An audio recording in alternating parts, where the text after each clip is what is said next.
32절로 35절 우리 같이 함께 있습니다. 시작. 그때 베드로가 사방으로 두루 다니다가 룻다에 사는 성도들에게로 내려갔더니 거기서 애니야라 하는 사람을 만나매 그는 중풍병으로 침상 위에 누운 지 8패라.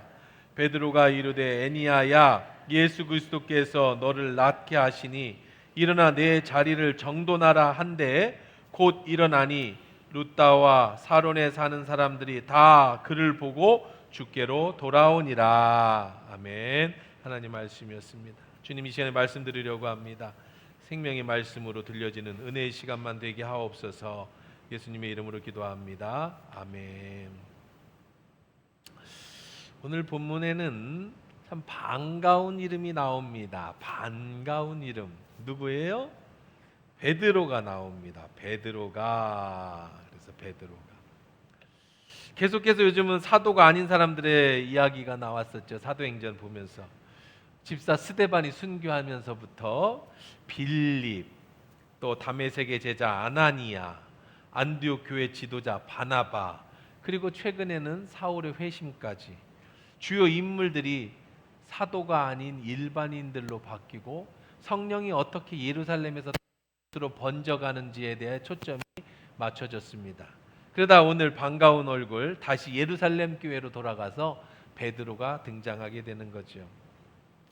베드로가 왜 그동안에 소외됐었느냐? 장소적인 차이죠. 베드로는 스데반의 순교 이후 도망가지 않고 다른 데로 가지 않고 사도들은 예루살렘 교회를 순교하는 마음으로 지켰습니다. 물론 야고보는 정말로 순교도 당했습니다. 도망가지 않은 사도들. 근데 오늘 본문에 다시 베드로가 나오는데 32절에 보니까 그때 베드로가 사방으로 두루 다니다가 룻다에 사는 성도에게로 내려갔다 그랬어요. 베드로가 이제 그냥 교회만 있는 게 아니라 베드로도 역시 예루살렘 안에서 또 그 유다 땅 안에서 복음을 전하고 있었습니다. 그러다가 성도 신방으로, 같은 유다 땅입니다. 성도 신방으로 어디로 갔어요? 룻다로 갔습니다. 룻다는 어디냐면 여기 지도상을 보십시오. 룻다는 여기가 룻다입니다.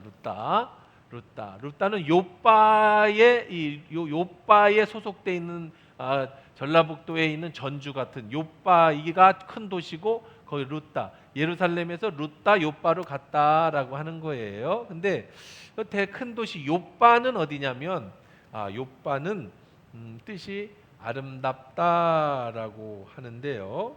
지금의 이름은요. 텔 아비브입니다. 여러분 들어보셨어요? 텔 아비브, 예루살렘. 여러분 이스라엘의 수도가 어디예요? 예루살렘으로 알고 있죠. 국제법상 수도는 텔 아비브입니다. 예루살렘은 영적인 신앙적인 수도죠. 왜? 거기에 누가 있어요? 성전이 있잖아요. 근데 지금은 텔 아비브의 대부분의 무슨 대사관이라든지 대사든지 전부 활동은 텔 아비브에 있어요. 거기가 요바입니다. 굉장히 아름다운 도시입니다.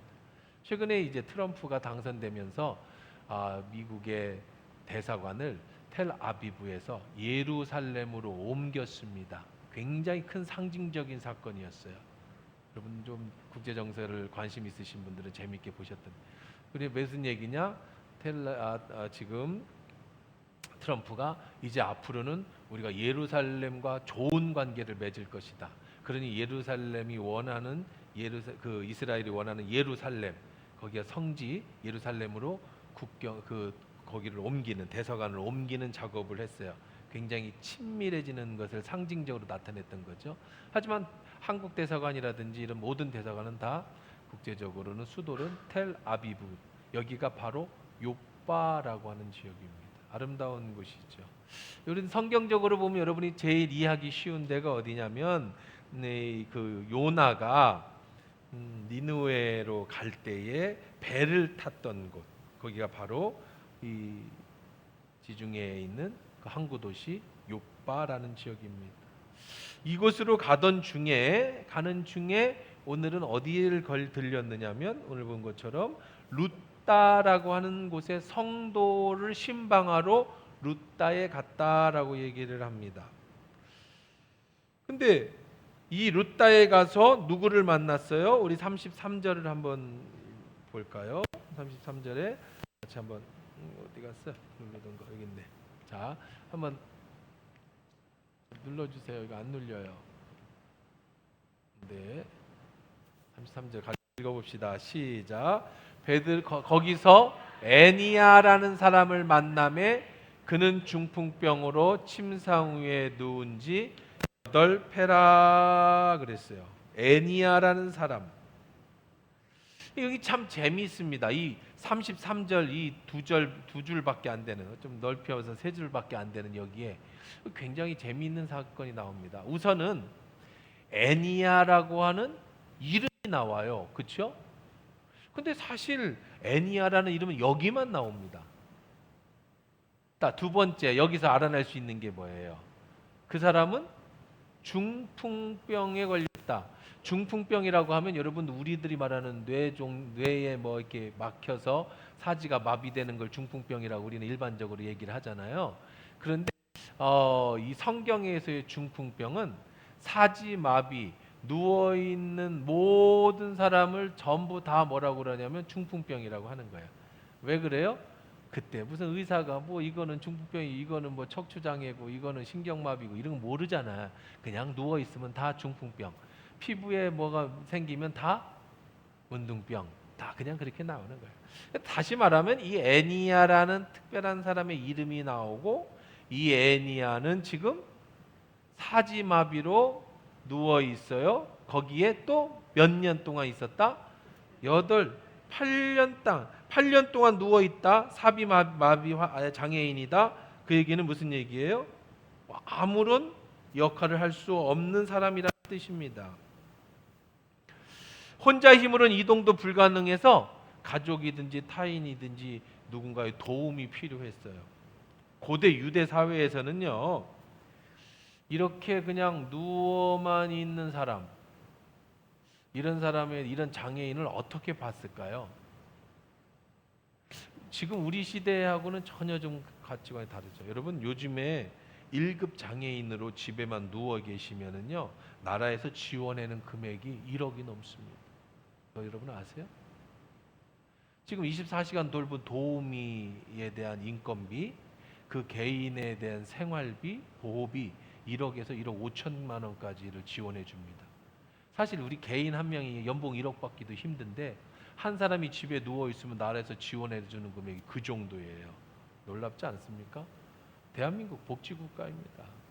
뭐 욕해도 뭐 어쨌든 나라가 어쨌든 대한민국에 산다는 건 축복이에요. 그리고 지금은 장애를 가진 사람들에 대한 시각이, 우리는 그래도 불쌍한 마음도 가지고 장애를 우선 배려하려는 마음들이 우리에게 많이 있지만, 예수님 시대에 1급 장애인으로 사지마비로 누워 있다라는 것은 뭐라고 얘기를 했느냐? 저 사람은 죄인이다. 죄가 많이 져서 하나님께 뭘 받은 거예요? 벌을 받은 거예요. 근데 여기에 머물지 않아요. 저 사람이 저렇게 된 건 저 사람의 죄뿐만 아니라 가족, 부모, 자식들 모두의 죄다. 그래서 어떤 사람이 장애를 앓게 되면 그 사람은, 그 집안은 전부 죄인 집안으로 몰아버리는 겁니다. 8년간 누워 있었어요. 죽지 않았습니다. 가족들이 8년간 그를 돌봤다라는 얘기입니다. 이건 얼마나 그들이 힘든 인생을 살았는지 여실하게 보여주는 이 구절이라고 말씀할 수 있죠. 이 죄인들은요, 가족들을 포함해서 성전에 올라갈 수가 없습니다. 죄인은 성전에 들어갈 수가 없어요. 당연히 매주 있는 예배당에 참여할 수도, 회중 예배에 참여할 수도 없습니다. 시나고그에 갈 수도 없지요. 예수님께서도 중풍병자를 여러 번 치료하셨습니다. 그런데 그때 예수님께서 하셨던 말씀 중에 많은 부분, 내 죄를 사함 받았다, 이런 말씀을 많이 하시죠. 그러니까 정말로 이 중풍병자가 된 것은 죄 때문에 이런 일을 당한 것도 사실은 무시할 수 없는 것도 맞습니다. 근데 이 중풍병자에게, 이 애니아라는 중풍병자에게 베드로가 찾아갑니다. 지금 예루살렘에서 활동하는 베드로가 밑에까지 내려갔어요. 자, 그다음에 34절입니다. 자, 여기에도 엄청난 구절이 숨어 있는데 한번 읽어봅시다. 시작. 베드로가 이르되 애니아야, 예수 그리스도께서 너를 낫게 하시니 일어나 내 자리를 정돈하라 한데 곧 일어나니. 여러분 잘 보세요. 뭐가 재미있습니까? 뭐가 의아합니까? 베드로가 애니아에게 네가 낳기를 원하느냐 묻습니까? 안 묻지요. 애니아가 베드로를 초청했다는 얘기가 성경에 있습니까? 없지요. 베드로는 지금 여기를 가려고 한 게 욥바를 가는 길이었습니다. 그런데 베드로도 의도하지 않았습니다. 애니아도 의도한 바가 없습니다. 그리고 애니아가 어떻게 노력했다, 낳고 싶었다라는 말도 없습니다. 그런데 이 34절 안에 다 들어있어요. 갑자기 뜬금없이 베드로가 애니아라는 여기만 등장하는 이름, 여기만 나오는 이름 애니아에게 갑니다. 그리고 예수 그리스도께서 너를 낳게 하셨다. 뜬금없어요. 그리고 말합니다. 일어나라. 그리고 말합니다. 자리를 무슨 얘기? 자리 정돈하라는 것. 청소해라. 네가 누웠던 자리를 청소해라. 아주 뜬금없는 얘기예요. 여러분이 그냥 읽으면 그런가 보다 하는데 여러분 이 사실을 생각하면서 읽어보십시오. 애니아가 낳게 해달라는 얘기도 없어요. 베드로가 그를 찾아가는 의도도 없었습니다. 길을 지나가던 길이었습니다. 근데 갑자기 애니아에게 말하더니 예수님이 너 낳게 하신다. 그러더니 일어나라 하던 자리에서 일어납니다. 그러더니 네 앉았던 누웠던 자리 정돈해. 그러니까 그대로 했다. 이게 정말로 이거는 마치 뭐 같은 얘기예요? 로또 복권 안 샀는데 로또 복권에 당첨됐다. 이런 얘기 같은 거예요. 또 더 재미있는 걸 한번 생각해 보십시오. 애니아가 8년을 누워 있었습니다. 상식적으로 8년에 누워 있으면 근육이 다 빠집니다.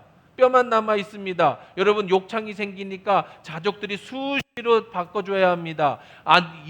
6개월만 누워 있어도 일어나기 힘든데 재활을 해야 되는데 8년에 누웠던 사람이 일어나라고 했다. 그 자리에서 벌떡 일어납니다. 그리고 더 재미있는 것은 이제 몸 관리해라, 근육을 위해서 맛있는 거 먹어라가 아니라 일어나자마자 뭐 해라?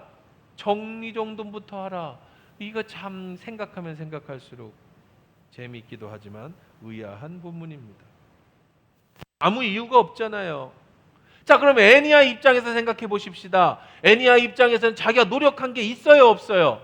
아무것도 없어요. 기대한 게 있어요, 없어요? 아무것도 기대하지 않았어요. 베드로 만날 거라는 생각했어요, 안 했어요? 아무것도 생각한 게 없습니다. 그냥 베드로가 가더니 애니아야, 예수 그리스도께서 너를 낳게 하신다. 일어나라. 일어났습니다. 이것을 갖다가 전문 용어로 우리끼리 쓰는 우리 기독교 영어로 뭐라고 그래요? 이걸 갖다가 그냥 은혜라고 하는 거예요. 은혜 받았다 할 때 은혜입니다. 우리의 노력이나 수고가 하나도 없는데, 아무것도 기대도 안 했는데 하나님이 어느 날 갑자기 선물처럼 거저 주시는 것. 이건 전적으로 예수님이 하시는 일이에요. 이건 전적인 하나님의 의지입니다. 그저 하나님이 하고 싶어서 그를 치료했다는 것밖에 말이 안 됩니다. 그런데 이상하죠. 아니 누구는 그렇게 낳고 싶어서 발버둥을 쳐도 안 낳는데, 어떤 사람은 기대도 안 했는데 로또 복권도 안 샀는데 당첨되게 해주신다? 그게 은혜다? 애니아는 아무런 노력도 없는데 그냥 낳게 해줬다? 사울의 경우도 그랬죠. 사울이 예수를 믿기로 한 게 아무것도 없어요.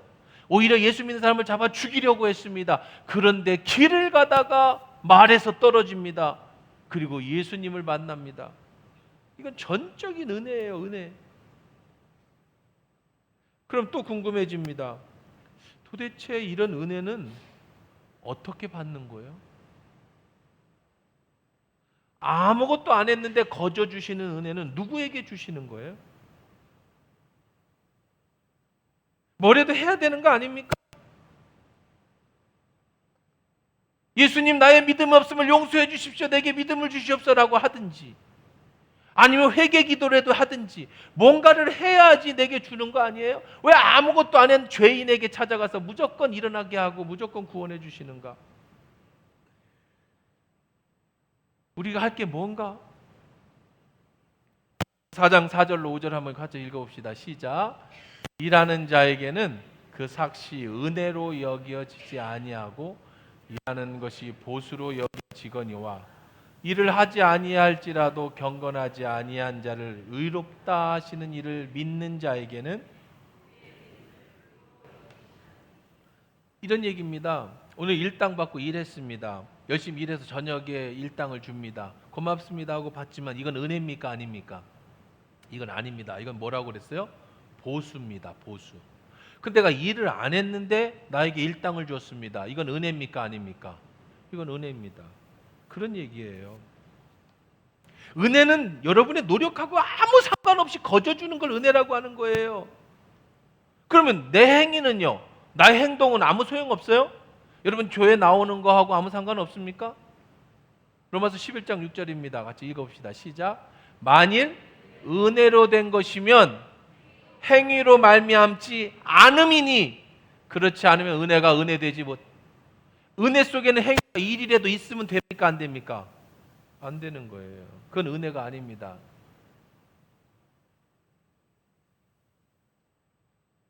그러면 여러분 나는 은혜 받은 사람일까요 아닐까요? 여러분 은혜 받은 사람일까요 아닐까요? 은혜 받은 사람 같아요 아닌 것 같아요? 에베소 2장 8절입니다. 시작. 너희는 그 은혜에 의하여 믿음으로 말미암아 구원을 받았으니 이것은 너에게서 난 것이 아니요 하나님의. 여러분이 지금 이 자리에 앉았습니다. 믿음으로 이 자리에 앉았습니다. 구원을 받으셨습니까? 그렇다면 여러분은 전부 뭐 받은 사람들이다? 은혜 받은 사람들이다. 그러니까 여러분은 은혜 받은 사람이에요 아니에요? 전적으로 하나님의 선물이에요. 왜냐? 은혜 받지 않으면 여러분 이 자리에 앉아 있을 수가 없어요. 은혜 받지 않으면 교회에 들어올 수가 없습니다. 여러분 교회 들어오는 게 뭐 그냥 간단한 것 같죠? 교회 문턱 넘는 게 간단한 것 같죠? 은혜 아니면 이 옷에 들어올 수가 없어요. 선물이라는 거예요. 저는 어머니 뱃속에서부터 예수를 믿었습니다. 나는 엄마 뱃속에서 예수를 영접한 일이 없습니다. 저는 어려서 태어나서 나 보니까 믿음의 가정이었어요. 저는 세례 받을 때 유아 세례를 받으면서 나의 신앙의 고백을 해본 적이 없습니다. 그냥 엄마 아빠한테 끌려와 가지고 세례를 받았습니다. 그래서 호적에 입적했어요. 기독교의 예수 그리스도의 자녀로, 하나님의 자녀로 입적이 됐어요.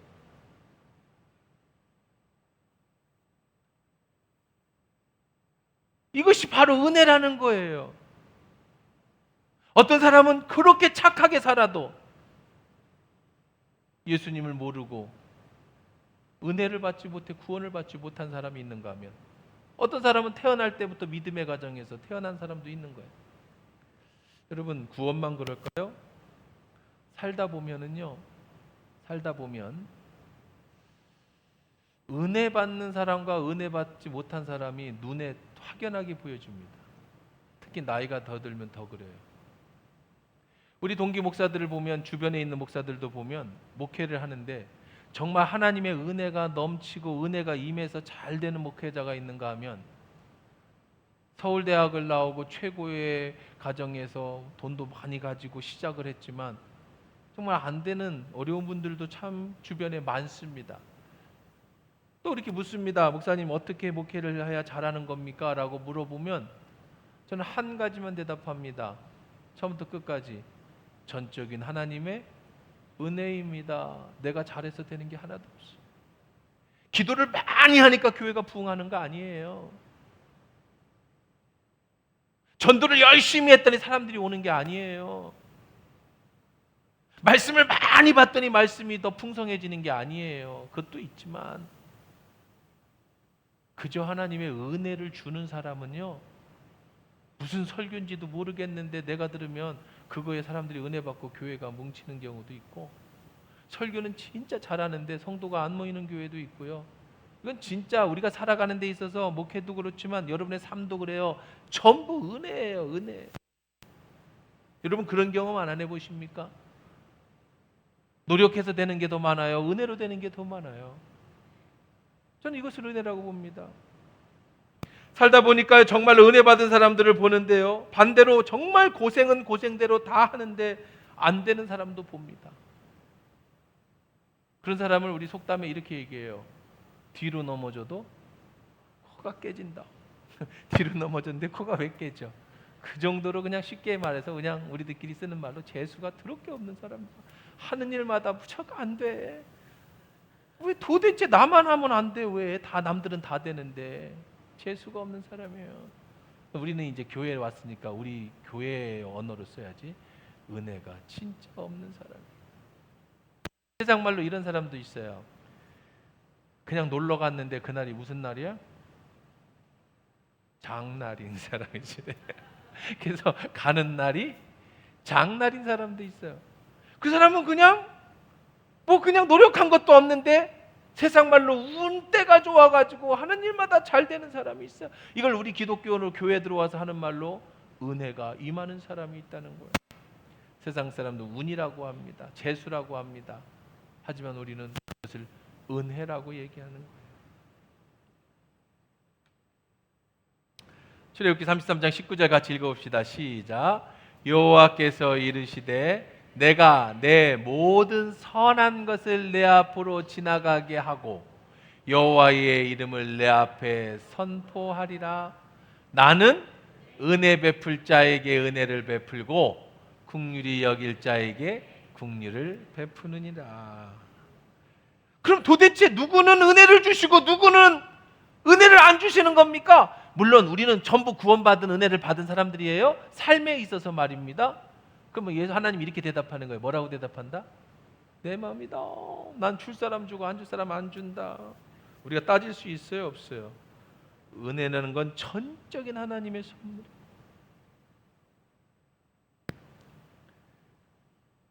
그럼 또 이런 질문이 생깁니다. 그래요? 그런 것 같아요. 그러면 은혜 받은 사람은 막 살아도 됩니까? 내 마음대로 살아도 하나님은 은혜를 지금까지 주셨으니까 앞으로도 은혜를 주실까요? 또 이렇게 생각 말합니다. 난 인생을 살다 보니 참 은혜라는 걸 모르고 살았어. 하는 일마다 안 됐고 하나님의 축복이라는 걸 잘 몰라. 그럼 앞으로도 안 될까? 나는 정말로 하나님의 은혜를 안 줄 사람이니까? 그것도 궁금하죠. 내가 한 게 아무것도 없으니까. 그거에 대한 답을 또 들어봅니다. 해답이 여기 나옵니다. 야고보서 4장 6절입니다. 시작. 그러나 더욱 큰 은혜를 주시나니 그러므로 일렀으되 하나님이 교만한 자를 물리치시고 겸손한 자에게 은혜를 주신다. 여기에서 중요한 답이 뭐냐면 더 큰 은혜가 있다는 거예요. 지금까지 내가 은혜를 받고 살았는데 앞으로 하나님은 나에게 줄 더 큰 은혜를 있다는 거예요. 그런데 여기서 중요한 겁니다. 은혜는 내 노력이라고 그랬어요? 전적인 하나님의 선물이라고 했어요? 전적인 하나님의 선물이면 내가 자랑할 수 있습니까? 없습니까? 없지요. 내 노력한 게 아니니까. 그래서 만약에 내가 잘 됐는데, 내가 지금까지 하나님 은혜로 잘 됐는데 하나님 영광 돌리지 않고 내 욕심대로 산다면 하나님은 그런 사람을 교만한 사람이라고 하는 거예요. 하나님이 이런 교만한 사람, 지금까지 잘 됐어도 여러분이 교만하게 행동하면 어떻게 하신다? 물리치신다. 물리치신다는 건 뭐예요? 은혜가 끝난다는 겁니다. 그 대신에 여러분이 내가 한 게 아니니까, 이 모든 것이 다 하나님께로 왔으니까 하나님께 감사하고 겸손하게 행동하면 그에게 뭐를 주신다? 은혜를 더 큰 은혜를 주신다.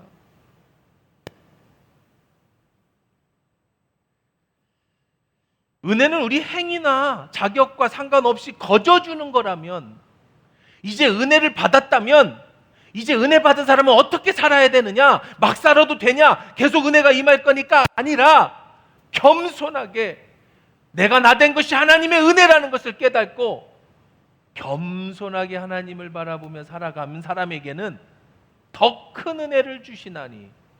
그러나 은혜 받았다고 교만하게 나 잘났다고 했다가는 그 사람은 어떻게 하신다? 하나님이 물리치신다. 걷어가신다. 꼭 기억하십시오. 순서가 굉장히 중요합니다. 은혜가 먼저입니다. 여러분이 노력해서 받는 게 아니라 은혜 받고 그 다음에 받은 은혜에 감사하고 겸손하게 행동하면 하나님은 어떻게 하신다? 더 큰 은혜를 주시지만 하나님이 받은 은혜로 교만하게 행동하면 하나님은 물리치신다. 에베소서 2장 8절 9절입니다. 같이 읽어봅시다. 아까 읽은 거지만 또 한번 읽습니다. 시작. 너희는 그 은혜에 인하여 믿음으로 말미암아 구원을 받았으니 이것은 너희에게서 난 것이 아니요 하나님의 선물이라. 행위에서 난 것이 아니니 이는 누구든지 자랑하지 못하게 함이라. 하나님이 은혜를 주셔서 여러분이 지금 이 자리에 있는 거예요. 할렐루야. 그렇다면 자랑하면 안 된다는 거예요. 무슨 얘기예요? 교만하면 안 돼. 나의 나 된 것이 전부 하나님은. 그런데 그럼 또 질문이 생깁니다. 그러면 하나님이 왜 나에게 은혜를 주셨을까? 왜 주셨을까? 왜 더 큰 은혜를 또 주시기를 원할까? 그거는 알아야죠. 그렇죠? 내가 하나님이 선택했는가는 알 수 없지만 나에게 은혜를 주신 이유는 찾아야 됩니다. 그게 바로 10절에 나와요. 왜 여러분에게 은혜를 주시는지 읽어봅시다. 시작. 우리는 그가 만드신 바라 그리스도 예수 안에서 선한 일을 위하여 지으심을 받은 자니 이 일은 하나님이 전에 예비하사 우리로 그 가운데서 행하게 하려. 어떤 일을 행하게 하려고 여러분에게 은혜를 주셨다고요? 선한 일. 우리가 지난번에 우리가 바나바에서 배웠죠. 바나바는 어떤 사람이다? 착한 사람이다. 선한 사람이다. 여러분에게 은혜를 주신 것은 내가 은혜를 받아서 남은 인생 착한 사람 살기 위해서, 성경에서 말하는 선한 일을 하기 위해서 나에게 은혜를 주셨어요. 그러니 여러분에게 주신 은혜대로 선한 일을 행하십시오. 그것이 하나님이 여러분에게 은혜를 주신 이유고 더 큰 은혜를 주신 줄 믿습니다. 사랑하는 성도 여러분, 그럼 다시 오늘 본론으로 돌아가 봅시다. 굉장히 중요한 얘기입니다. 여러분, 그러면 여러분이 분명히 은혜 받은 사람들이에요. 그렇죠? 아멘입니까? 그러니까 여러분 이 자리에 앉아 계신다고 했어요. 그러면 우리는 더 큰 은혜를 어떻게 받아야 되는가라고 얘기할 때에 애니야로 돌아가 봅시다. 애니야는 절대적인 은혜를 받은 사람입니다. 아무것도 한 게 없는데 베드로가 찾아와서 일으켜준 사람입니다. 그러면 여러분에게로 적용해 보십시오. 여러분 혹시 애니야처럼 묶여 있지는 않습니까? 육신은 묶여 있지 않을지 모르지만 영적으로, 정신적으로, 삶 속에 구원은 받아서 내가 은혜는 받았지만 여러분 삶에 의미가 없이 중풍병자처럼 누워 있지는 않습니까? 그것이 가족의 문제든 사업의 문제든 건강의 문제든 죄의 문제든 증오의 문제든 경제적인 문제든 내 개인의 성격의 문제든 환경의 문제든 그 모든 어떤 것이 됐든 여러분을 묶고 있고 여러분이 꼼짝도 못하게 누워있게 만드는 그런 것들은 혹시 여러분에게 있지 않습니까?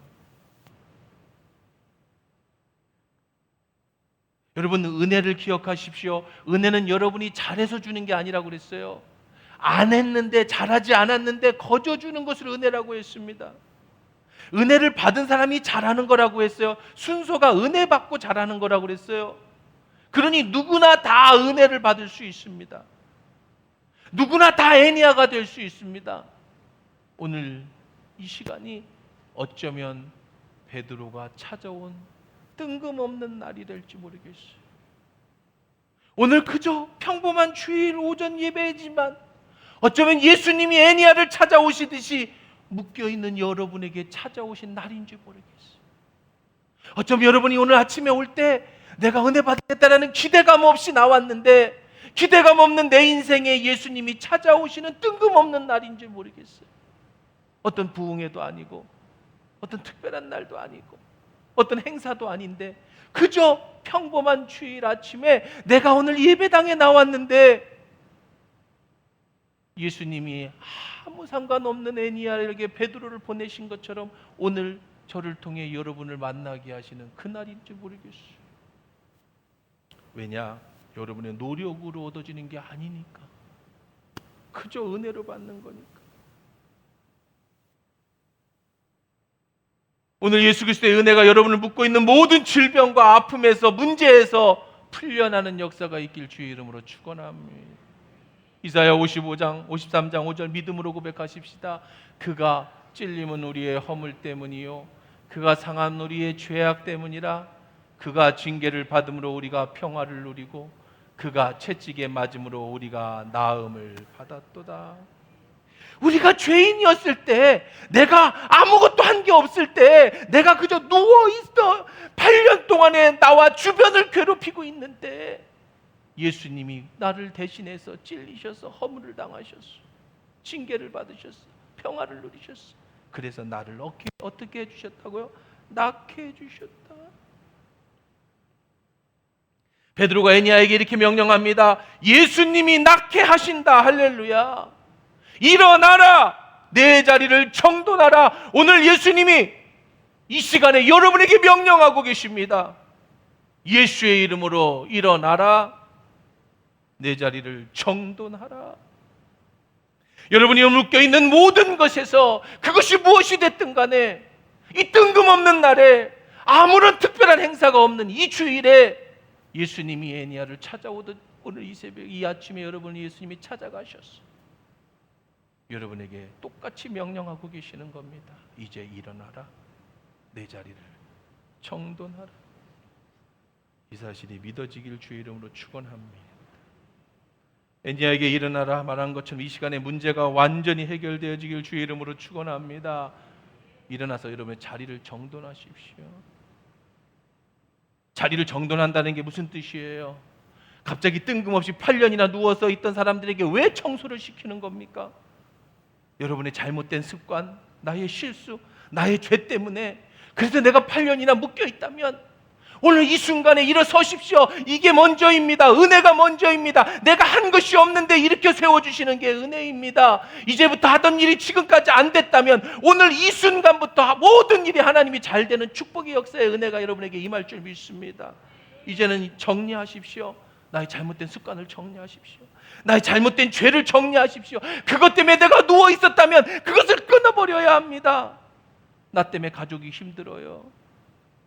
애니야처럼 8년이나 남의 도움을 받았고 나 때문에 주변이 다 죄인으로 손가락질 당하고 살았다면 이제 이 자리에서 일어서는 정리하는 결단이 여러분에게 필요한 거야. 오늘 예수님이 명령하시는 거 일어나라. 그리고 내 자리를 정돈하라. 할렐루야. 여러분을 묶고 있는 모든 죄악과 여러분을 묶고 있는 모든 악한 것과 나로 하여금 누워있게 만들고 하나님 주시는 축복을 받지 못하게 하는 모든 것에서부터 오늘 이 아침에 일어나길 주의 이름으로 축원합니다. 정리하십시오. 이제 남에게 폐를 끼치는 인생이 아니라 남의 삶을 돕는 바나바와 같은 인생을 사십시오. 그것이 은혜 받은 우리에게 기대하시는 하나님의 은혜예요. 왜 나에게 은혜를 주시는가? 왜 나를 이 절망에서 일으켜 주시기를 원하시는가? 나를 왜 사망에서 건져 주시기를 원하는가? 내가 잘나서가 아니라 나는 여전히 누워있지만 나를 일으켜서 선한 일을 하기 위하여. 그러니 주님, 이제 내가 나를 위해가 아니라 주님과 이웃을 위해 살겠으니 주님, 내가 믿음으로 일어서게 해주십시오. 이제 치유받았으니 과거의 상처와 습관에 의존하지 말고 이제 주님 붙잡고 가겠습니다. 나의 삶의 자리를 새롭게 정리하겠습니다. 인간답게 살겠습니다. 더 나아가 남을 돕는 사람이 되겠습니다. 믿음으로 결단할 때에 오늘의 기적의 역사가 여러분을 누르고 있는 모든 악한 것에부터 자유되는 축복의 역사가 일어날 줄 믿습니다. 에니야가 베드로의 말에 즉시 일어나서 자리를 정돈합니다. 그 결과가 뭘까요? 35절 같이 읽습니다. 시작. 룻다와 사론에 사는 사람들이 그를 보고 죽게 돌아오니라. 에니야가 한 게 뭐가 있어요? 그죠? 순종해서 일어났더니 에니야 때문에 사람들이 그를 보고 죽게로 돌아오는, 내가 회복됐더니, 내가 치유받았더니, 내가 일이 잘 되니 그때부터 나 때문에 사람들이 예수를 믿게 되고 사람들이 여러분 죽게로 돌아오는 놀라운 역사가 일어나는 줄 믿습니다. 여러분, 애니아라고 하는 이름의 비밀이 여기 있습니다. 애니아는 하나님을 찬양하라는 이름입니다. 누워있는 자가 지금까지 하나님을 찬양하지 못했어요. 손가락질 받았습니다. 그가 일어나자, 그가 회복되자 많은 사람들이 주께로 돌아오는 역사가 일어났듯이, 내가 예수를 믿었어도 구원을 받았다고 하지만 지금까지 내 삶이 은혜받지 못한 삶으로서 사람들에게 본이 되지 못하고 그랬다면, 오늘 이 시간이, 그저 뜬금없는 이 하루가, 오늘 예수님이 찾아오셔서 내 손을 잡아 일으키시는 그날부터, 오늘부터 여러분이 새로운 인생의 시작이 되어지고, 여러분 때문에 하나님이 찬양하고 여러분 때문에 주님께로 돌아오는 많은 자들이 일어나는 축복이 있기를 주의 이름으로 축원합니다.